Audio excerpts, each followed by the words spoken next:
Hello दोस्तों, मैं हरिशंकर वर्मा आपके साथ फिर एक बार जुड़ने के लिए तैयार हो गया हूँ। तो आज की वीडियो में हम पढ़ने वाले हैं पीरियोडिक टेबल। तो अगर केमिस्ट्री के पॉइंट ऑफ व्यू से मैं बोलूँ कि पीरियोडिक टेबल क्या है, तो पीरियोडिक टेबल पूरे केमिस्ट्री का बेस है। अगर आपको पीरियोडिक टेबल का नॉलेज नहीं है तो कहीं ना कहीं आप किसी भी क्वेश्चन को सॉल्व करने में आप फंस सकते हो। तो ठीक है, तो आज की वीडियो में हम बात करने वाले हैं पीरियोडिक टेबल। इस वीडियो को बनाने से पहले मैं सबसे पहले आपको ये बता देना चाहता हूँ कि इसमें रटने वाली कोई बात नहीं है। रट्टा मारना भूल जाओ इस वीडियो से लेके। इस वीडियो को अगर शुरू से लास्ट तक आप देखते हो तो कहीं आपको नहीं लगेगा कि ये मुझे रटना पड़ेगा, क्योंकि केमिस्ट्री समझने वालों का है, बस समझने की बात है। तो स्टार्ट करते हैं पीरियोडिक टेबल। तो पीरियोडिक टेबल में पूरे एलिमेंट को, पूरे तत्व को, पूरे एलिमेंट को 4 ब्लॉक में डिवाइड किया गया है। सबसे पहले आपका आता है एस ब्लॉक एलिमेंट, ये हो गया आपका एस ब्लॉक एलिमेंट। उसके बाद आता है आपका पी ब्लॉक एलिमेंट, ये हो गया आपका पी ब्लॉक एलिमेंट। उसके बाद आता है आपका डी ब्लॉक एलिमेंट और एक चौथा F block element. F block element ये नीचे में रहता है, नीचे में लाई करता है, ये कुछ ऐसा होता है। ठीक, ये हो गया आपका एफ ब्लॉक एलिमेंट। तो को इस प्रकार से डिवाइड करने से क्या मतलब है, तत्वों को ब्लॉक में बांटने का क्या मतलब है। तो सबसे पहले आप ये जान लीजिए कि ये जो तत्व एस ब्लॉक में जितने भी तत्व है, जितने भी एलिमेंट है, उन सभी के प्रॉपर्टीज लगभग सेम है। जो एफ ब्लॉक और पी ब्लॉक से अलग है, वैसे पी ब्लॉक में जितने भी एलिमेंट है उसकी प्रॉपर्टीज सेम है। मतलब पीरियोडिक टेबल में तत्वों को उसके प्रॉपर्टी और सिमिलरिटी, मतलब गुण और समानता के आधार पर बांटा गया है। तो सबसे पहले मैं बात करता हूं एस ब्लॉक एलिमेंट। तो ये आपका एस ब्लॉक एलिमेंट है। एस ब्लॉक एलिमेंट में ये तत्व आते हैं, जो इधर है ये तत्व। अगर मैं आपको बोलूं कि ग्रुप, तो आप समझ जाना कि ग्रुप मतलब किसे बोल रहा हूं, और सीरीज बोलूं तो आप समझ जाना कि सीरीज मतलब मैं क्या बोलना चाह रहा हूं। ठीक है, अगर मैं बात करता हूं ग्रुप तो आप समझ जाओगे मैं क्या बताना चाह रहा हूं। ठीक है, अगर मैं ग्रुप बोलता हूं तो ग्रुप मतलब ऊपर से नीचे होता है। ये हो गया आपका ग्रुप और ये हो गया आपका सीरीज। ठीक है, ग्रुप हो गया और सीरीज। अगर मैं ग्रुप की बात करूं तो ऊपर से नीचे, मतलब ये ग्रुप है, ऊपर से नीचे आता हूं तो इसे मैं बोलता हूं ये ग्रुप है, ये ग्रुप है। मतलब टॉप टू बॉटम। अगर मैं बात करता हूं सीरीज तो लेफ्ट टू राइट, इधर से इधर जाऊंगा तो उसे मैं बोलूंगा सीरीज। सीरीज मतलब लेफ्ट टू राइट, ये हो गया सीरीज। अब मैं बोलूं आवर्त सारणी में कितने सीरीज और कितने ग्रुप है, तो आप क्या बोलोगे। तो देखिए, ये हो गया आपका ग्रुप नंबर 1। ट्रांजिशन एलिमेंट है। ट्रांजिशन एलिमेंट के एक सीरीज में 10 तत्व होते हैं। तो ये मान लिया मैंने इसे 10, 1, 2, फिर 10, 10 और 2 12, 12 के बाद यहां आ गया 13, 14, 15, 15 के बाद 16, 17 और 17 के बाद यहां जाएगा आपका 18। तो पीरियोडिक टेबल में 18 ग्रुप है। सीरीज कितनी है ये भी देख लो आप, 1, 2, 3, 4, 5, 6, 7 सीरीज है पीरियोडिक टेबल में। ठीक है, तो एस ब्लॉक एलिमेंट में 2 ग्रुप होते हैं। ठीक है, तो सबसे पहले एस ब्लॉक एलिमेंट की बात करता हूं। तो एस ब्लॉक एलिमेंट में 2 ग्रुप होते हैं। इस ग्रुप को बोलते हैं हम, ग्रुप 1 को बोलते हैं एल्कली मेटल। एल्कली मेटल धातु बोलते, हिंदी में बोलते हैं क्षारीय धातु।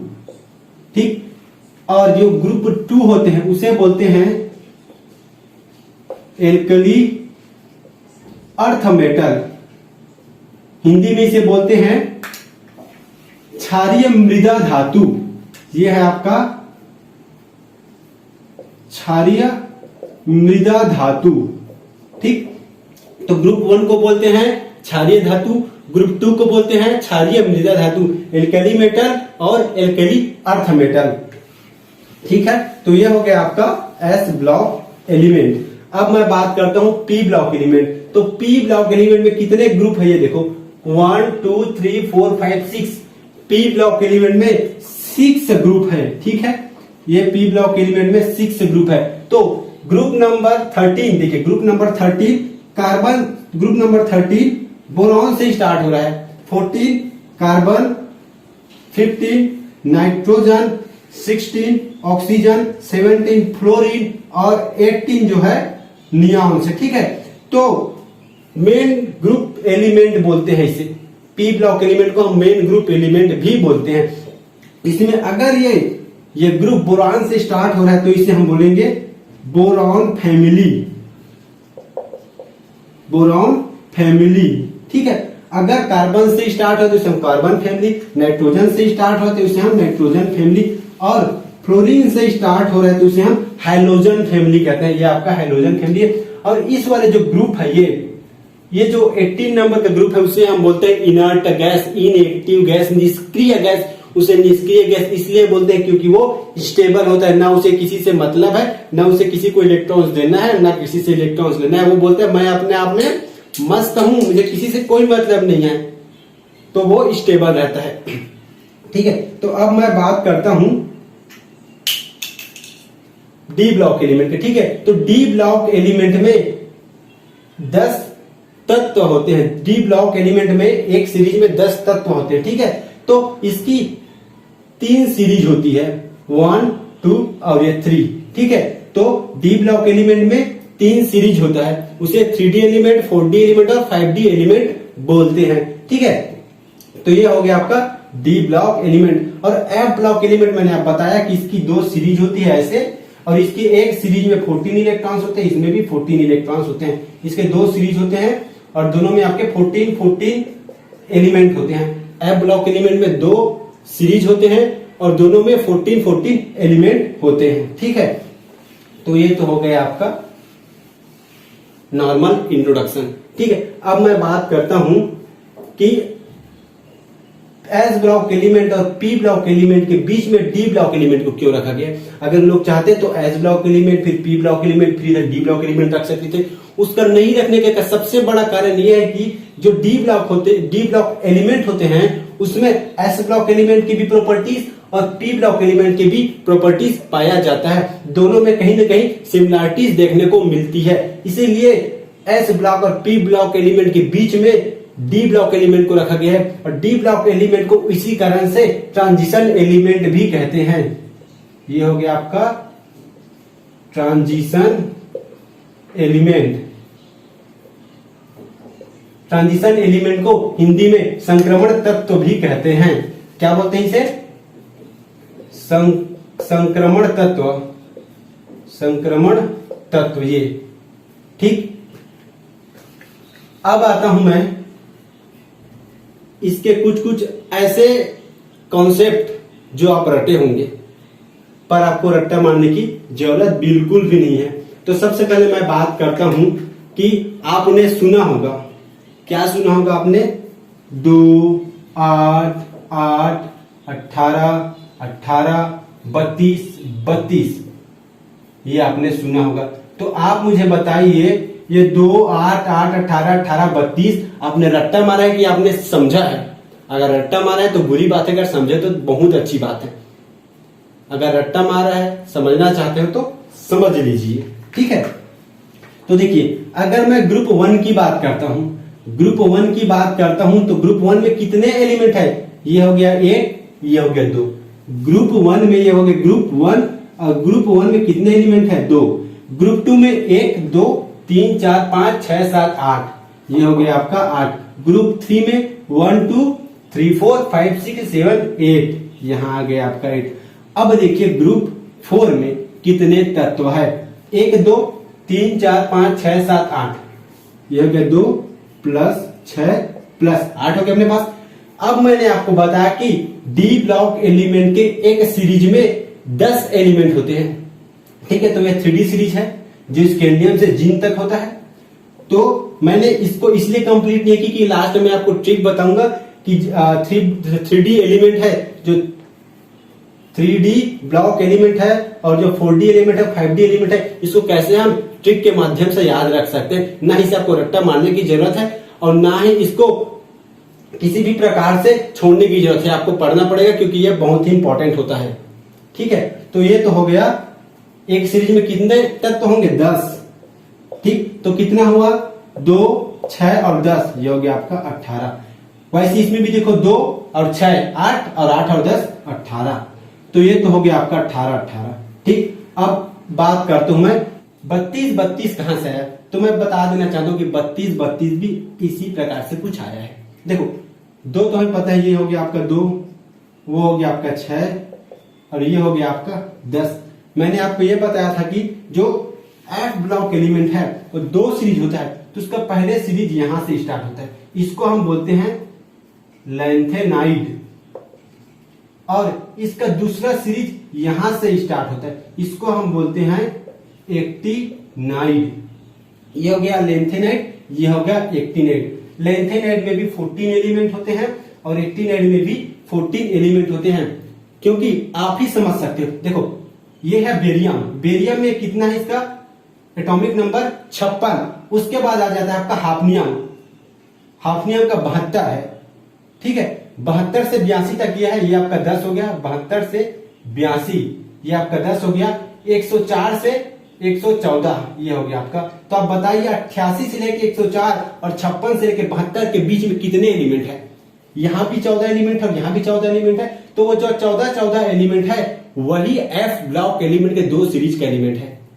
ठीक है, तो ये तो हो गया आपका एफ ब्लॉक एलिमेंट। तो इसमें कितना ऐड करूंगा 14, तो कितना हो जाएगा ये 32, इसमें भी 32 और इसमें भी 32। तो आपको 2 8 8 18 18 32 का कॉन्सेप्ट तो समझ आ ही गया होगा।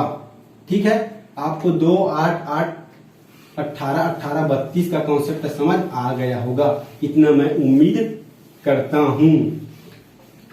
अब हम लोग पढ़ने वाले हैं कि ग्रुप में साइज डिक्रीज होता है या इंक्रीज, सीरीज में साइज डिक्रीज होता है या इंक्रीज। अगर मैं आवर्त सारणी की बात करता हूं, पीरियोडिक टेबल की बात करता हूं, तो मैं लेफ्ट टू राइट, ये हो गया आपका लेफ्ट टू राइट,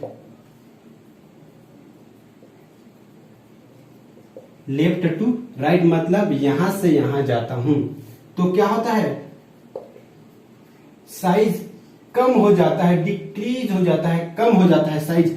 लेकिन ऊपर से नीचे आता हूं तो साइज बढ़ जाता है, साइज इंक्रीज हो जाता है। ऊपर से नीचे मतलब टॉप टू बॉटम, ये हो गया टॉप टू बॉटम। अगर टॉप टू बॉटम में ऊपर से नीचे आता हूं तो साइज मतलब आकार बढ़ जाता है। ठीक है, आकार क्या हो जाता है बढ़ जाता है। तो आपको समझ आ गया कि ऊपर से नीचे आने पर साइज बढ़ जाता है और लेफ्ट से राइट जाने पर साइज डिक्रीज हो जाता है। इसीलिए जब कोई तत्व आपस में एक दूसरे से जुड़ते हैं तो उसके बीच में पोलैरिटी आ जाती है, और पोलैरिटी आने का कारण है ये इलेक्ट्रोनेगेटिविटी डिफरेंस।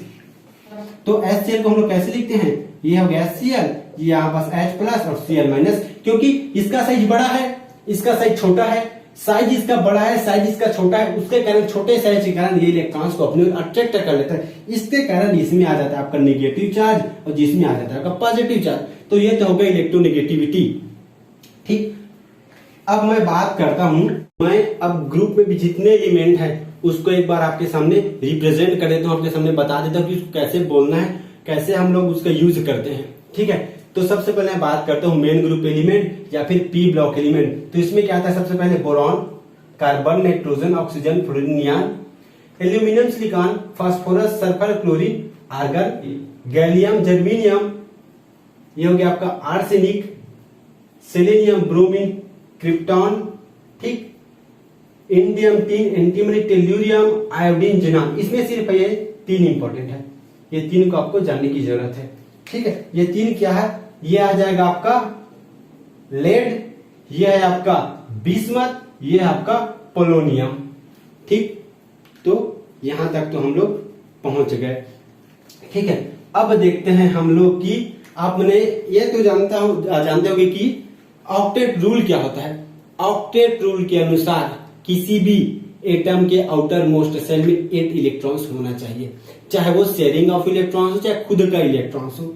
ठीक है, तो इसके अकॉर्डिंग होता क्या है ये देखिए। तो ऑक्टेट रूल यहां से ये इधर के जितने भी एलिमेंट है ऑक्टेट रूल को फॉलो करते हैं, क्योंकि कार्बन कितना बॉन्ड बनाता है ये बताइए आप। कार्बन 4 बॉन्ड बनाता है, एक बॉन्ड के लिए कितने इलेक्ट्रॉन चाहिए? 2 इलेक्ट्रॉन चाहिए। कार्बन में कितने इलेक्ट्रॉन्स है? अभी 8 इलेक्ट्रॉन्स है। ये ऑक्टेट रूल को फॉलो कर रहा है। लेकिन बोरॉन के आउटर मोस्ट सेल में कितने इलेक्ट्रॉन्स होता है? 3 इलेक्ट्रॉन्स होता है, तो 3 बॉन्ड बना पाएगा। तो इसके पास कितने इलेक्ट्रॉन है? 6 इलेक्ट्रॉन्स है। तो ये तो ऑक्टेट रूल को फॉलो नहीं कर। अगर मैं बोरॉन का बता रहा हूं तो आप समझ जाना कि जो बोरॉन के बारे में बता रहा हूं वही एल्यूमिनियम, गैलियम, और जो मैं कार्बन के लिए बताऊंगा वही सिलिकॉन और टीन इसके लिए होगा। जब मैं नाइट्रोजन को बताऊंगा तो फास्फोरस और आर्सेनिक के लिए भी लागू होगा। ठीक है, तो यहां मैं बात कर रहा था इसकी कितनी होती है आउटर मोस्ट सेल में इलेक्ट्रॉन्स? 3 इलेक्ट्रॉन्स होते हैं, इसलिए 3 बॉन्ड बनाता है। इसमें 4 इलेक्ट्रॉन्स होते हैं, इसलिए 4 बॉन्ड बनाता है। नाइट्रोजन में आउटर मोस्ट सेल में 5 इलेक्ट्रॉन्स होता है, लेकिन ये 3 बॉन्ड बनाता है। इसके रीजन मैं आपको बताऊंगा। ठीक है, ऑक्सीजन के आउटर मोस्ट सेल में 6 इलेक्ट्रॉन्स होता है पर 2 बॉन्ड बनाता है, इसका भी रीजन है। फ्लोरीन के आउटर मोस्ट सेल में 7 इलेक्ट्रॉन्स होता है। कितने इलेक्ट्रॉन्स होता है? 7 इलेक्ट्रॉन्स, लेकिन फिर भी ये एक बॉन्ड बनाता है। वैसे नियॉन के आउटर मोस्ट सेल में 8 इलेक्ट्रॉन्स होते हैं, और ये 8 इलेक्ट्रॉन्स होने के कारण ऑक्टेट रूल को कंप्लीटली फॉलो करता है। न इसको किसी को इलेक्ट्रॉन्स देने की जरूरत है, न ही किसी को इलेक्ट्रॉन्स लेने की जरूरत है।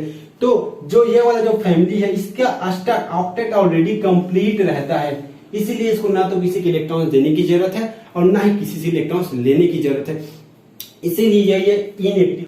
तो अब मैं बात करता हूं कि इसमें 3 बॉन्ड बनता है, इसमें 4 बॉन्ड बनता है। ये तो समझ आ गया कि इसमें 3 इलेक्ट्रॉन्स है तो 3 बॉन्ड बनाएगा, क्योंकि बॉन्ड शेयरिंग ऑफ इलेक्ट्रॉन से बनता है। अगर 1 इलेक्ट्रॉन है तो अपने इलेक्ट्रॉन शेयरिंग करेगा और यहां से वो बॉन्ड बना लेगा। लेकिन नाइट्रोजन के पास 5 इलेक्ट्रॉन्स है, फिर भी वो 3 ही बॉन्ड बनाता है। बाकी बॉन्ड क्यों नहीं बना पाता? इसका रीजन है। उसका रीजन क्या है ये देख लीजिए आप। सबसे पहले ऑक्टेट रूल फॉलो होना चाहिए, तो ऑक्टेट रूल फॉलो करता है कि नहीं देख लीजिए आप। ये हो गया नाइट्रोजन, ये हो गया आउटर मोस्ट सेल में 5 इलेक्ट्रॉन्स, ये बनाता है अपना 3 बॉन्ड। ये हो गया 3 बॉन्ड, ये बनाता है आपका 3 बॉन्ड। 3 बॉन्ड के लिए आपको 6 इलेक्ट्रॉन चाहिए, ये 6 इलेक्ट्रॉन्स, ये हो गया 2, 8 इलेक्ट्रॉन्स। ऑक्टेट रूल को फॉलो किया। बॉन्ड क्यों नहीं बनाते हैं उसका रीजन मैं बताऊंगा। पहले आप ये जान लो कि ऑक्टेट रूल को फॉलो कर रहा है कि नहीं। तो यहां तो ऑक्टेट रूल को फॉलो कर रहा है। उसी प्रकार ऑक्सीजन ये भी 2 बॉन्ड बनाता है। ये ऑक्टेट रूल को फिर भी फॉलो करता है, क्योंकि 4 और इसमें का 2 इलेक्ट्रॉन, इसमें का 2 इलेक्ट्रॉन हो गया 8 इलेक्ट्रॉन। तो ये जो इलेक्ट्रॉन इसे क्या बोलते हैं हम? इसे हम लोग बोलते हैं लोन पेयर ऑफ इलेक्ट्रॉन, एकाकी युग्म इलेक्ट्रॉन्स। लोन पेयर इलेक्ट्रॉन्स बोलते हैं हम इसे। ठीक है, वैसे ही फ्लोरीन में भी 1 बॉन्ड बनाता है। फ्लोरीन ऐसे ये हो गया उसका 2 इलेक्ट्रॉन्स, बाकी 6 इलेक्ट्रॉन्स ऐसे ही रहता है। ठीक है, 1, 2, 3, इसमें 3 लोन पेयर ऑफ इलेक्ट्रॉन्स है, इसमें 2 लोन पेयर ऑफ इलेक्ट्रॉन्स है, इसमें 1 लोन पेयर ऑफ इलेक्ट्रॉन्स है। लोन पेयर ऑफ इलेक्ट्रॉन्स को हम एकांकी युग्म इलेक्ट्रॉन्स भी कहते हैं। ठीक है, अब ये 4 बॉन्ड बनाता है। ठीक है, अच्छी बात है, 4 बॉन्ड बनाता है, ऑक्टेट रूल को भी फॉलो करता है। लेकिन ये 2 बॉन्ड बनाता है और ये 1 बॉन्ड बनाता है, ये 3 बॉन्ड बनाता है। इसका कारण क्या है ये समझ लीजिए। मैंने आपको क्या बताया था कि जब हम सीरीज में लेफ्ट से राइट जाते हैं, सीरीज में जब हम लेफ्ट से राइट जाते हैं, यहां से यहां जाते हैं, तो साइज क्या होता है? डिक्रीज होता है। तो आप देखिए ये वाला देखिए, ठीक है, वाला सीरीज देखिए। मान लो ये लिथियम है, ठीक है, ये आपका बेरियम है। मैं स्केच चेंज कर देता हूं। ये लिथियम है, ये बेरियम है, boron, carbon, nitrogen, oxygen, fluorine. ठीक, ये तो 1 ही इलेक्ट्रॉन है इसके पास 2 इलेक्ट्रॉन, तो इसलिए तो इलेक्ट्रॉन्स देगा, क्योंकि इसका साइज बहुत ज्यादा है तो इलेक्ट्रॉन्स दे देगा। और मैंने क्या बोला, इधर के ऑक्टेट रूल को फॉलो नहीं करता, तो ये 3 को छोड़ दो आप। मैंने बोला कि ये ऑक्टेट रूल को फॉलो नहीं करते इधर, तो 1 2 3 ये तीनों को आप छोड़ दीजिए। अब आते हैं कार्बन में। मैंने बोला कि कार्बन ऑक्टेट रूल को फॉलो करता है, 4 बॉन्ड बनाता है। ये कार्बन का 4 बॉन्ड हो गया। मान लो इसमें 4 ग्रुप लगा है, कुछ ऐसे ऐसे ऐसे ऐसे, ठीक है। अब मैं बात करता हूँ नाइट्रोजन का, ठीक है। तो नाइट्रोजन को मैं यहां लेता हूँ, ठीक है। ये आपका नाइट्रोजन में 5 है। अब आप बोलोगे सर इसमें 5 बॉन्ड बना दीजिए, ठीक है। आपके अनुसार में से 5 बॉन्ड बना देता हूं। 1 2 3 4 5, 1 2 3 4 5। अब आप देखिए ये ग्रुप कितने पास पास में है, ये जो ग्रुप लगे कितने पास पास में है।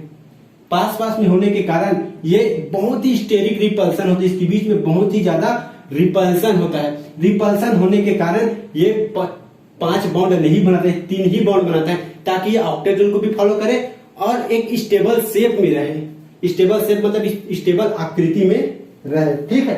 तो इसीलिए ये नहीं बनाता। उसी प्रकार मैं ऑक्सीजन का बात कर लेता हूं। ये ऑक्सीजन है। अब बोलो कि ऑक्सीजन से यहाँ पास आप 6 बॉन्ड बना दीजिए करके, तो आप ही बताइए कहां से यहाँ 6 बॉन्ड बना पाओगे आप, कहां से इसमें 6 और एटम को जोड़ पाओगे इसमें। अब ऐसा बनाओ ना भाई, ये देखो कितना स्टेबल है। ये 2 बॉन्ड हो गया ऑक्सीजन का, ये हो गया ऑक्सीजन, ये 2 बॉन्ड बिल्कुल स्टेबल है ये। लेकिन ये क्या स्टेबल है? नहीं है, क्योंकि मैंने आपको पहले ही बोला है कि लेफ्ट टू राइट जाने पर साइज डिक्रीज होता है। साइज डिक्रीज होने के कारण वो अपने साथ बहुत ज्यादा ग्रुप को जोड़ के नहीं रख सकता। इन लोग का साइज बड़ा है, इन लोग का साइज बड़ा, तो इन लोग जोड़ के रख लेते हैं। उसका साइज छोटा है तो नहीं रख पाता, इसीलिए फ्लोरीन का साइज बहुत छोटा हो जाता है, इसलिए एक ही बॉन्ड बनाता है। उससे थोड़ा बड़ा ऑक्सीजन है तो 2 बॉन्ड बनाता है, इससे बड़ा नाइट्रोजन है तो 3, इससे बड़ा ऑक्सीजन है 4। अब उसके बाद इधर तो ऑक्टेट रूल को फॉलो ही नहीं करते, तो इधर को भूल ही जाओ। तो आपको यह समझ आ गया होगा कि कार्बन 4 बनाता है, जबकि बाकी इलेक्ट्रॉन्स होने के बाद भी क्यों कम बनाता है। उसका कारण है ऑक्टेट रूल और दूसरा स्टेबिलिटी। जो जितना ज्यादा स्टेबल होगा, क्योंकि कोई भी चाहे इंसान हो चाहे एलिमेंट हो, अपने स्टेबल फॉर्म में रहना ज्यादा पसंद करते हैं, ठीक है। तो ये बॉन्ड कम बॉन्ड बना के स्टेबल फॉर्म में हो जाता है। ऐसा नहीं कि इलेक्ट्रॉन्स का बॉन्ड नहीं बनता है, लेकिन रेयर केस में बनता है। उसका भी कंडीशन आएगा, जब कंडीशन आएगा तब मैं आपको बता दूंगा उसको, फिलहाल तो इतना जान लो, ठीक। अब मैं बात करता हूं कि इसमें इलेक्ट्रॉन्स को फिलअप कैसे करते हैं हम लोग। इलेक्ट्रॉन्स को फिलअप कैसे करते हैं, ठीक है। इलेक्ट्रॉन्स को फिलअप कैसे करते हैं ये बताता हूं मैं। करते हैं तो सबसे पहले बात हूं एस ब्लॉक एलिमेंट की। तो एस ब्लॉक एलिमेंट में चाहे कोई भी एलिमेंट हो, यहां से लेके यहां तक, चाहे लिथियम हो, स्ट्रोंशियम हो, पोटेशियम हो, मैग्नीशियम हो, कोई भी हो, उसमें इलेक्ट्रॉन्स एस ऑर्बिटल में ही जाएगा। ये हो गया आपका 1s 2s 3s 4s 5s 6s 7s, ठीक है। तो एक ऑर्बिटल में हमें एस ऑर्बिटल की स्ट्रक्चर पता है, ये होता है आपका एस ऑर्बिटल। एक ऑर्बिटल होता है इसमें एक, और एक ऑर्बिटल में 2 इलेक्ट्रॉन्स आते हैं। तो एस ऑर्बिटल को इस प्रकार से ही बनाया गया है कि इसमें 2 इलेक्ट्रॉन्स है, क्योंकि आप लेफ्ट साइड जाते तो कितने एलिमेंट आता है आपका 1 2, तो 1s में ये 2 इलेक्ट्रॉन्स आ जाएगा, 2s आएगा तब तक फिर 2 इलेक्ट्रॉन्स आ जाएगा। और हमें पता है कि इलेक्ट्रॉनिक विन्यास हम कैसे फिलअप करते हैं।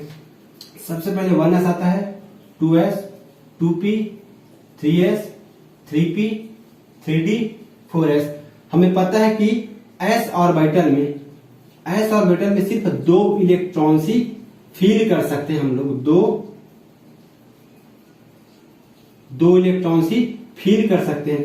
p ऑर्बिटल में हम लोग 6 इलेक्ट्रॉन फील कर सकते हैं, और d ऑर्बिटल में 10 इलेक्ट्रॉन फील कर सकते हैं, ठीक। तो ये हो गया। तो s ऑर्बिटल की मैं बात करता हूं, ठीक है। तो s ऑर्बिटल में क्या है, सिर्फ 2 इलेक्ट्रॉन्स। अगर 1s की बात करें 2 इलेक्ट्रॉन डालना है, तो ये हो गया आपका s ऑर्बिटल, ये हो गया आपका 2 इलेक्ट्रॉन्स। वैसे 2s में भी 2, 3s 4 5 6 7 सभी में 2 इलेक्ट्रॉन्स ही आएगा, तो 2 इलेक्ट्रॉन्स डलता है s ऑर्बिटल में।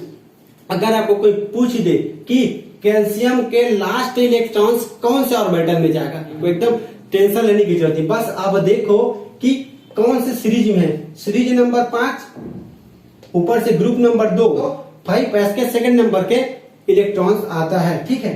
अगर आपको कुछ कोई बोल दे कि कैल्शियम के आउटर मोस्ट शेल में लास्ट इलेक्ट्रॉन कौन सा ऑर्बिटल में जाएगा, तो भाई एस ब्लॉक का एलिमेंट है, तो एस ब्लॉक के एलिमेंट है, मतलब एस ऑर्बिटल में ही जाएगा वो। अगर आपको कोई पूछ दे कि फास्फोरस के लास्ट इलेक्ट्रॉन कौन सा ऑर्बिटल में जाएगा, तो हम बात कर रहे हैं पी ब्लॉक एलिमेंट की, तो पी ब्लॉक एलिमेंट मतलब पी में ही न जाएगा, पी ब्लॉक एलिमेंट मतलब पी में ही न जाएगा भाई उसके इलेक्ट्रॉन्स, तो पी में जाएगा। तो मैं आपको बता रहा था कि अगर आपको कोई पूछ दे कि सीजियम के लास्ट इलेक्ट्रॉन्स कौन से ऑर्बिटल में जाएगा, तो सबसे पहले आप देखना है कि सीजियम किस ब्लॉक का एलिमेंट है। सबसे पहले आप देखना है, हाँ सीजियम एस ब्लॉक का एलिमेंट है, मतलब एस ऑर्बिटल में तो जाएगा ही। अब एस ऑर्बिटल के किस उप कक्षक में जाएगा ये देखना है आपको, किस सब ऑर्बिटल में जाएगा। सब ऑर्बिटल मतलब ये देखना है आपको, सीजियम यहाँ है, सब ऑर्बिटल मतलब 6, तो ये आपका जाएगा 6, यह जाएगा आपका 6s1 सीजियम। अगर बेरियम की बात होगी तो ये 6s2 लास्ट इलेक्ट्रॉन्स ऐसे जाएगा। अगर कोई आपको पूछ दे स्ट्रोंशियम का लास्ट इलेक्ट्रॉन्स किस ऑर्बिटल में जाएगा, तो सबसे पहले देखने की स्ट्रोंशियम कौन से ब्लॉक का एलिमेंट है, तो आपको पता चलेगा कि स्ट्रोंशियम एस ब्लॉक का एलिमेंट है, एस ब्लॉक का एलिमेंट है। तो एस ब्लॉक का एलिमेंट है, तो अब देखते कि कौन सी सीरीज में है। सीरीज देख लिया, 5 नंबर के सीरीज में है, 5 नंबर के सीरीज में है, सीरीज नंबर 5।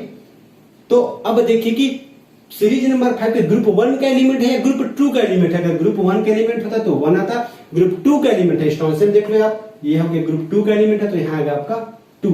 ऐसे आपको सिर्फ देखते ही बता देना है कि किस ब्लॉक का एलिमेंट है और कहां जाएगा इलेक्ट्रॉन्स। बस आपको सबसे पहले देखना है कि एलिमेंट कौन सा है। एलिमेंट देखने के बाद ग्रुप देखना है, ग्रुप देखने के बाद सीरीज देखना है, सीरीज देखने के बाद किस में है वो, क्या ग्रुप 1 का है क्या ग्रुप 2 का है, ये देखना है आपको। तब आप इजिली किसी भी एलिमेंट के आउटर मोस्ट इलेक्ट्रॉन्स किस ऑर्बिटल में जाएगी इसे आप फाइंड आउट कर सकते हो। तो अब मैं बात करता हूं पी ब्लॉक एलिमेंट की, ठीक है, एस ब्लॉक एलिमेंट हो गया। अब मैं बात करता हूं पी ब्लॉक एलिमेंट का, ठीक है, पी ब्लॉक एलिमेंट। तो पी ब्लॉक एलिमेंट में देखिए, अगर आपको कोई पूछ दे कि फास्फोरस के लास्ट इलेक्ट्रॉन्स किस ऑर्बिटल में जाएगा, तो आपको देखना है कि फास्फोरस कौन से ग्रुप का एलिमेंट है, कौन से ब्लॉक का एलिमेंट है। अगर फास्फोरस आप देखोगे तो पता चल जाएगा कि पी ब्लॉक का एलिमेंट है, तो ये हो गया फास्फोरस, ये हो गया पी ब्लॉक। और पी ब्लॉक एलिमेंट है मतलब अब देखिए कि मैं यहां पास बना देता हूं पी ऑर्बिटल, ठीक है, ये हो गया पी ऑर्बिटल। पी ऑर्बिटल में कितने इलेक्ट्रॉन्स आते हैं, 6 इलेक्ट्रॉन्स। एक ऑर्बिटल में 2 इलेक्ट्रॉन्स, तो 6 इलेक्ट्रॉन्स को रखने के लिए कितने ऑर्बिटल चाहिए हमें, 3 ऑर्बिटल चाहिए। तो ये हो गया आपका 3 ऑर्बिटल, ये और ये। अब मैंने क्या पूछा है आपको, फास्फोरस, इसका पूछा है। तो फास्फोरस सबसे पहले आप क्या पता करेंगे, किस ब्लॉक का है, आपको पता चल गया पी ब्लॉक का है। तो पी ब्लॉक के बाद अगर इस ग्रुप नंबर 13 में होता तो यहां होता, ग्रुप नंबर 14 में होता तो यहां, ग्रुप नंबर 15 की बात है मतलब यहां होगा वो एलिमेंट, ये आपका होगा ग्रुप नंबर 15 का एलिमेंट का लास्ट इलेक्ट्रॉन यहां जाएगा। अब आप सीरीज देख लीजिए, ये कौन सा है, 3s ये वाला है, देख लीजिए वाला, तो 3p वहां आ गया आपका 3। बस यही आपको निकालने की जरूरत है। अब आपको कोई पूछ दे कि बिस्मथ एलिमेंट के बिस्मथ के लास्ट इलेक्ट्रॉन्स किस ऑर्बिटल में जाएगा, तो सबसे पहले आप देख लीजिए पी ऑर्बिटल में जाएगा। अब देख लीजिए पी ऑर्बिटल किस सबसेल में जाएगा, तो सबसेल का पता करने के लिए हम जाएंगे यहां, तो हमें पता चल जाएगा ये हो जाएगा 6p, फिर वहां से आप इलेक्ट्रॉन डाल दीजिए, कितने इलेक्ट्रॉन से उतने इलेक्ट्रॉन डाल दीजिए आप, 1 2 3, ये हो जाएगा आपका 3। ये ऐसे निकालते हैं, ठीक है। तो अब मैं बात करता हूं अब बाउ का प्रिंसिपल। अब बाउ का प्रिंसिपल तो आपने पढ़ा ही होगा, इलेक्ट्रॉनिक कॉन्फ़िगरेशन के लिए इलेक्ट्रॉन्स कैसे भरते हैं उसने बताया है।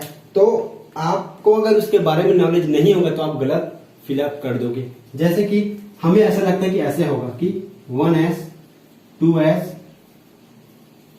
2p 3s 3p 3d 4s, ठीक है। अब आप देखिए, ठीक है, मैं इन दोनों का 1s का है ये और ये, इसको मैं 1s में 2 भर डाल दिया। उसके बाद 2s में ये दोनों आ गया, 2 इलेक्ट्रॉन इसका 2। अब बात करता हूं मैं, देखो ये इसके अकॉर्डिंग ही बनाया गया है, p d, तो इसके अकॉर्डिंग ही बनाया गया है। तो देखो ये 2 इलेक्ट्रॉन्स यहाँ क्या आ गया, अब 6 इलेक्ट्रॉन्स मेरे डालना है p में, तो ये आ गया आपका 6 इलेक्ट्रॉन्स, 1 2 3 4 5 6, ठीक 6 इलेक्ट्रॉन्स उसका आ गया। अब देखिए आपका 3s, हाँ 3s का भी मिल गया भाई हमें, ये 3s का 2 एलिमेंट 2 इलेक्ट्रॉन। अब आपका 3p आना चाहिए, क्या आ रहा है आपका 3p, बढ़िया है 3p भी आ गया, 1 2 3 4 5 6 इलेक्ट्रॉन डाल दीजिए आप इसमें। अब आएगा आपका 3d, लेकिन आपके अनुसार 3d आ रहा है, लेकिन यहां जब आप इलेक्ट्रॉन डालना चाहोगे तो 4s आ जा रहा है, 4s पहले आ जा रहा है, लेकिन आपके अनुसार क्या आना चाहिए, 3d आना चाहिए, ठीक है आपके अनुसार क्या आना चाहिए, 3d आना चाहिए, पर 3d तो आ नहीं रहा है। तो इसीलिए आप बाउ ने अपना एक प्रिंसिपल दिया, अपना रूल दिया, जिसके अकॉर्डिंग क्या आता है 4s पहले आएगा, उसके बाद आएगा 3d। तो इसे मैं बहुत ही सिंपल, ठीक है 2 मिनट में बताऊंगा कि आपको ये कैसे बताना है, ठीक है कैसे बनाना है, एकदम इजीली आप इसको समझ जाओगे।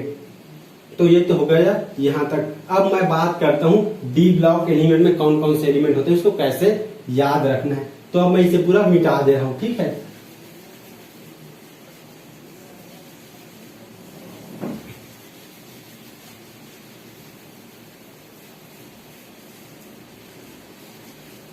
तो यहां कितना था, 20 में कौन सा था, कैल्शियम था, ठीक है ये हो गया कैल्शियम। कैल्शियम कितना था 20।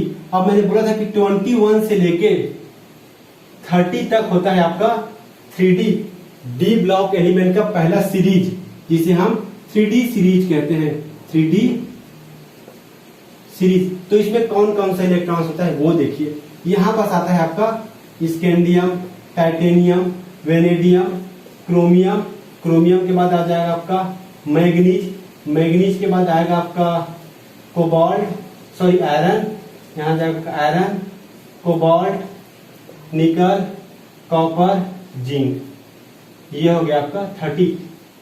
अब इसे आपको याद कैसे रखना है, बहुत ही सिंपल ट्रिक है। देखिए आप यहां लिखते जाइए मेरे साथ, सबसे पहले आप सुन लीजिए, शक्ति व कर मन फेंको निकुजा, ये हो जाएगा आपका शक्ति व कर मन फेंको निकुजा, ठीक। ये हो गया आपका शक, ये शक्ति Ti टाइटेनियम, व वेनेडियम, कर क्रोमियम, Mn मैग्नीज, मन Mn, Fe फे, Fe मतलब फे, ये हो जाएगा आपका आयरन, को मतलब कोबाल्ट, नी मतलब निकल, और कु मतलब कॉपर, और ज मतलब जिंक।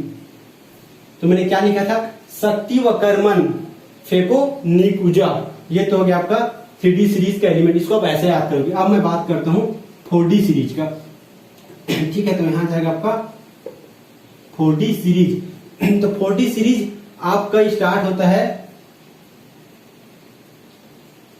एट्रियम से, ये हो गया एट्रियम, ये हो जाएगा आपका जर्कोनियम, ये हो जाएगा नियोबियम, नियोबियम के बाद हो जाएगा टेक्नीशियम, ये हो जाएगा, ये जरूरी नहीं, मोलिब्डेनम आ गया यहाँ, मोलिब्डेनम मोहब्बत तेरी रुलाती रहे, पढ़ ले आगे काम आएगा। 1 2 3 4 5 6 7 8 9 10।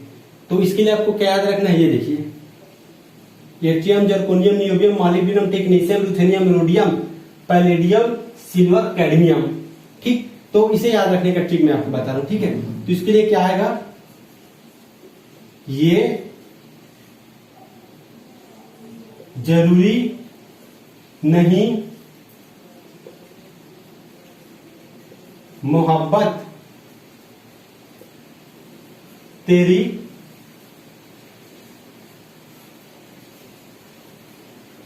रुलाती रहे, पढ़ ले आगे काम आएगा, ठीक। तो ये हो गया जरूरी नहीं मोहब्बत तेरी रुलाती रहे, पढ़ ले आगे काम आएगा।